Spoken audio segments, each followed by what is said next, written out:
Bonjour à tous. Aujourd'hui, nous allons faire le test de l'enjambée de la haie. Donc, le test de l'enjambée de la haie va permettre de voir la mobilité au niveau des hanches, du tronc, au niveau aussi des genoux et des chevilles. Tout ça aussi va nous permettre de voir la stabilité de ses segments et ses membres. Donc, pour commencer, il faut ajuster la haie selon notre client.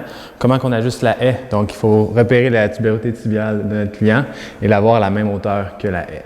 Donc, pour la position initiale, on vient mettre les pieds très proches de la haie, mais quand même avoir une certaine facilité pour l'enjamber.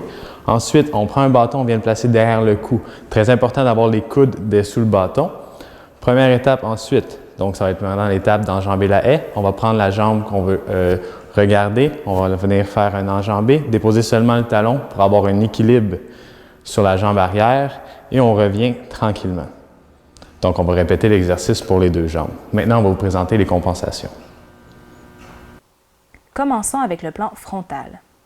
Il est possible de voir des compensations aux épaules, aux hanches et à la colonne vertébrale. On peut discerner des compensations aux épaules lorsque le bâton penche d'un côté. Par la suite, on peut voir des compensations aux hanches. Les compensations en lien avec celles-ci peuvent être l'abduction ou l'adduction,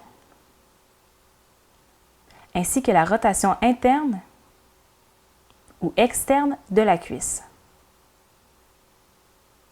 Il faut également souligner l'importance de l'autograndissement lors de l'exercice. Votre client doit être en mesure de garder l'allongement initial de la colonne vertébrale durant la durée d'exécution. Passons dans le plan latéral. Sous cet angle, nous pouvons voir d'autres compensations en lien avec les mêmes articulations énoncées au départ. Pour les épaules, nous pouvons remarquer que le bâton pointe du côté du pied au sol. En ce qui concerne les compensations de la hanche, vous pouvez identifier sur le client une rétroversion du bassin pendant l'exécution. Et surtout, n'oubliez pas de vous référer à la grille d'évaluation.